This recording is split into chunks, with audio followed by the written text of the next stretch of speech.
Vierge, comment allez-vous? Je suis ravie de vous retrouver pour regarder avec vous le taroscope du mois de novembre, les amis. J'espère que ce mois d'octobre s'est bien passé.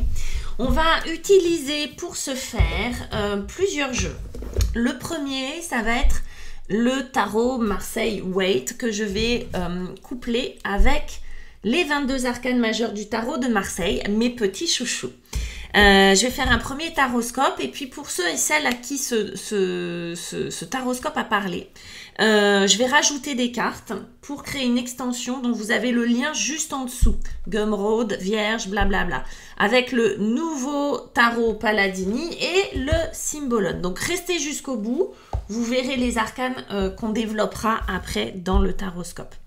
On y va, non, pas celui-là, c'est celui-là. Le tarot Marseille Waite qui est là. Les vierges, allez, on y va. Les vierges pour ce mois de novembre. Que va-t-il se passer pour vous, mes amis? Je me souviens plus du taroscope du mois dernier, mais je crois que c'était pas mal. Je fais pas de commentaires, mais bon, voilà, quand même. Hein. Hop là, vous commencez avec la justice qui est tombée par terre. Hop là. Ah, qui me fait bosser. Voilà, la justice, arcane majeure. Ok, en défi, 10 de coupe, bien. Pour ceux et celles, 5 de denier, pour ceux et celles qui souhaitent une consultation avec moi, que ça soit en voyance, le 2 d'épée, en tarot, mais orientation plus thérapeutique. Je vous propose de regarder les liens qui sont en bas. Je propose des consultations d'1 heure ou de 30 minutes selon vos besoins et vos bourses. Voilà. On y va. Le diable. Ah, il y a quelque chose là, les amis, qui ressort quand même. On rentre dedans tout de suite. Vous commencez avec un arcane majeur qui va vous porter, c'est-à-dire en position de ce que vous recherchez, ce qui est important pour vous, l'énergie de départ. Alors, ça veut dire plein de choses. En plus, on a un empereur derrière. Ce mois de novembre, pour vous, c'est comme si vous souhaitiez de l'équilibre, ça c'est sûr, de l'équilibre, hein, c'est ce que fait la justice, elle vient équilibrer, elle vient peser le pour et le contre et elle vient trancher de l'autre côté, d'accord? Elle vient couper des choses et de l'autre côté, elle vient équilibrer. Bon, cette justice-là, elle vient nous parler de prise de recul de votre part, que c'est important pour vous, qu'il y a comme une volonté de laisser de côté les émotions, pour pouvoir traiter votre situation de manière factuelle, de manière objective. Il y a un désir d'objectivité, il y a un désir de faire le point, il y a un désir de bilan. Il peut s'agir pour certains et certaines vierges de désir de clarifier des choses au niveau administratif ou de la justice, d'accord ? Divorce, notaire, avocat, assurance, banque, etc. Toutes ces grandes institutions. Il y a peut-être quelque chose lié à ça. Mais pour les autres, c'est vraiment l'idée de peser le pour et le contre et de faire le tri, le bilan, de séparer les choses, de clarifier, de ranger son armoire. Voyez ? C'est couplé avec un empereur qui lui aussi a pour mission de clarifier les choses. L'empereur, lui, il vient poser des limites, il vient redonner des règles du jeu, ses règles du jeu à lui. L'empereur, lui, c'est celui qui écrit les règles au Monopoly. Vous voyez, c'est lui qui dit ça c'est à moi quand il se passe ceci, cela. C'est celui qui met les limites, c'est celui qui crée, si vous voulez, le paysage. Ok ? Il est très scénographe comme ça, l'empereur. Hein. C'est quelqu'un qui est extrêmement rassurant, c'est quelqu'un qui veut de la sécurité. Et la sécurité, c'est du concret avec l'empereur. Hein, d'accord ? C'est un compte en banque rempli, un frigo rempli, une porte qui ferme bien. Et si on doit parler de ce qui se passe pour soi, c'est savoir dire non. Cette capacité à dire non. Là, on a vraiment deux arcanes qui sont pas du tout dans l'émotionnel, qui sont bien au contraire dans le factuel, le concret, le précis.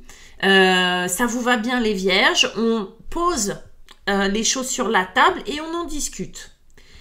Mais c'est clair que vous n'allez pas vous faire balader et que l'idée en tout cas c'est de ce que vous voulez, c'est vraiment mettre les limites et pas vous faire avoir. Hein.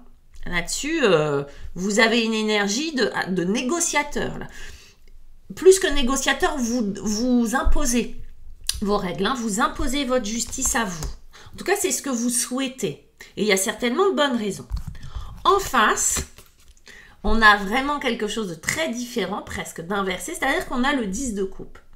Et ça, c'est votre défi. C'est-à-dire que c'est ce qui n'est pas encore là ou c'est ce qui vous pose problème. Derrière ça, et je le dis, cette froideur factuelle, mais très utile pour sécuriser, il y a sans doute un désir de 10 de coupe. Et le 10 de coupe, vous voyez, c'est la famille idéale, l'épanouissement émotionnel. Le 10, c'est vraiment le sommet. Bon, il y a après la figure, mais le 10, c'est la fin d'un cycle. Et c'est vraiment l'épanouissement émotionnel dans le foyer, mais dans sa vie en général. D'accord ? Là, c'est votre défi. C'est sans doute quelque chose auquel vous aspirez, mais soit qu'on vous a retiré, soit auquel vous n'avez pas accès. Quand je dis qu'on vous a retiré, c'est pas juste, mais peut-être que vous avez cette sensation-là, en tout cas, ou que vous n'avez pas obtenu, ou que vous n'atteignez pas. Bref, il y a quelque chose là, et je pense que c'est au niveau familial, en tout cas la sphère privée très proche, ça peut être amical aussi, il y a un grain de sable, en tout cas un caillou dans la chaussure. C'est plus qu'un grain de sable. D'accord ? Il y a un caillou dans la chaussure et c'est pas OK. On a le chariot qui est une très belle carte, qui est aussi un défi et qui est couplé avec celle-ci. Le chariot va nous expliquer qu'il y a quelque chose qui n'arrive pas à se mettre en avant chez vous. Le chariot, normalement, c'est l'ambition, c'est pousse-toi de là que je m'y mette. C'est vraiment, c'est un prince sur un chariot qui va vite, qui prend des décisions, qui prend des directions, qui est curieux, qui va de l'avant. C'est quelqu'un qui n'a pas d'inhibition sur ses projets personnels. C'est quelqu'un d'extrêmement ambitieux, pas au sens négatif du tout. Là, on vous dirait que ça en manque de l'ambition pour vous, les Vierges. C'est comme si vous aviez envie de sortir des sentiers battus. C'est comme si ça... Finalement, vous en aviez envie, vous en aviez besoin, mais c'est un peu rigide, c'est un peu carcan, d'accord ? Et que derrière, il y a une part de vous qui pousse au beau, au brillant, à la prise de risque, entre guillemets, mais à la curiosité, à aller de l'avant, pour pouvoir obtenir un épanouissement émotionnel plus grand. Ça, c'est cool, ça sécurise, vous en avez besoin et c'est nécessaire. Mais derrière, il y a des notions beaucoup plus aléatoires, moins maîtrisées, moins maîtrisables, qui sont le beau, le bon, l'enthousiasme, l'excitation. Vous voyez, le chariot, c'est de la séduction. Il n'y a pas de... la motivation du chariot, elle n'est pas raisonnable. C'est pas quelqu'un de raisonnable. Le chariot, c'est quelqu'un qui est curieux, c'est un aventurier, c'est quelqu'un qui vibre, d'accord ? C'est une vraie vibration. Il a plus l'énergie du bâton que l'énergie du denier, vous voyez ? Il a ça, plus l'énergie des coupes aussi, où il a envie de vibrer. Donc il y a une part de vous qui est un peu frustrée dans l'affaire. Comment on y arrive ? Et c'est drôle parce qu'on a vraiment... deux cartes extrêmement complémentaires, on va regarder. Une part de vous qui est dans la perte ou la peur de perdre, d'accord, qui se rappelle que parfois la vie elle est difficile, que les choses ne marchent pas toujours. Il y a peut-être une part de vous qui a manqué ou qui manque encore de quelque chose. Là, ce 5 de denier va nous parler de manque. Manque d'argent, manque de sécurité, de manque. Et le diable, il vient nous parler de l'inverse. Il va venir nous parler au contraire de la richesse, de l'argent, de la séduction. C'est vraiment, on a le résumé dans ces deux cartes d'un peu des énergies qui sont là. Ça, c'est utile et ça en a besoin parce que il y a eu ça, parce qu'il y a une peur de manquer. Donc, on a besoin de sécuriser à mort, d'accord, et d'être factuel, et de ne pas y aller dans les émotions. Et le diable, lui, c'est de la créativité, c'est de la séduction, c'est de l'argent, c'est ce que je veux, je l'aurai. C'est cette énergie qui ne lâche rien, qui est prêt à vous vendre n'importe quoi, n'importe quel prix. C'est vraiment, c'est extrêmement... Alors, si vous êtes comédien, créateur, si vous êtes commercial, ça, c'est magnifique, ok? Donc, j'ai peur de manquer, pas de problème, je manquerai de rien, j'aurai ce que je veux. Et ça correspond bien à cette énergie-là qui vous manque. Donc, c'est comme si on vous disait que vous pouviez allier ces deux énergies. C'est comme si le diable, qui est là, venait à la rescousse de cette peur-là de manquer, d'accord? Et que cette peur-là de manquer était certainement utile parce qu'elle prévient, d'accord? Mais il faut faire attention parce qu'elle pourrait créer une dépendance, elle pourrait créer une division à l'intérieur. Le diable, il est en positif. Mais je dis juste ça parce qu'effectivement, comme on a le diable, cette peur-là de manquer, il ne faudrait pas qu'elle vienne vous asservir. C'est le seul chose. C'est-à-dire qu'il ne faudrait pas qu'elle vienne créer des blocages, vous asservir et vous faire peur à tel point que le diable viendrait vous diviser et viendrait mettre le trouble à l'intérieur. Le diable, lui, il a utilisé comme outil créatif, comme outil de motivation, comme quelqu'un qui vient remettre du feu, de l'espoir, du fuego à l'intérieur, vous voyez? On finit les vierges. Vous avez un jeu qui est très sur le fil. Vous êtes sur un fil, les gars. Vous ne savez pas très bien comment vous positionner entre le côté raisonnable et le côté je me lâche. Vous voyez, le côté raisonnable et le côté lâcher prise. Vous avez le 2 d'épée en fin de jeu. Le 2 d'épée où vous avez cette femme, les yeux bandés, qui a 2 épées, qui doit choisir. Les épées, je le rappelle, en plus elle est dans le noir, hein, alors même si elle n'avait pas de bandeau, elle est dans la nuit, la cocotte. Le 2 d'épée, c'est du mental, hein, d'accord? Les épées, c'est du mental, c'est des idées, c'est de la réflexion, c'est de l'analyse, c'est là-haut, ok? Ça tombe bien, elle a les yeux bandés. Elle ne peut pas choisir en regardant, d'accord? Elle n'a pas tous les éléments. Donc, elle est obligée d'intérioriser et de faire un choix sans avoir toutes les clés. Obligée de faire un choix, ça c'est moi qui le dis. En tout cas, elle a un choix qui lui est proposé de choisir entre 2 directions. Là, ce qu'elle ne sait pas encore, c'est que les 2 sont bonnes. Ou peut-être qu'elle n'a pas besoin de faire de choix. C'est ça le 2 d'épée. C'est croire qu'on a un choix à faire. Là, elle croit qu'elle a un choix à faire. Mais finalement, est-ce qu'elle a vraiment besoin de choisir entre la sécurité et l'expérience, le lâcher-prise, la créativité, l'ambition? Est-ce qu'elle a vraiment besoin de choisir ça? Est-ce que ça peut pas être les 2? Ou est-ce que ça peut être encore autre chose? Vous voyez? Elle se prend la tête sur ces 2 épées parce qu'elle voit les choses de manière binaire. C'est l'un ou l'autre. Alors que, on a vu, c'est complémentaire. Mais ça vient tellement, c'est tellement opposé, c'est tellement... le 5 d'épée, le 5 de denier a tellement marqué et le diable est tellement puissant que là, il y a quelque chose qui bug. Elle bug, la pauvre. Elle a ces 2 épées, elle ne sait pas quoi choisir. Ce qui va être intéressant, c'est qu'elle a la force. Et la force, elle est tenace, pugnace, patiente, parce qu'elle apprivoise un lion.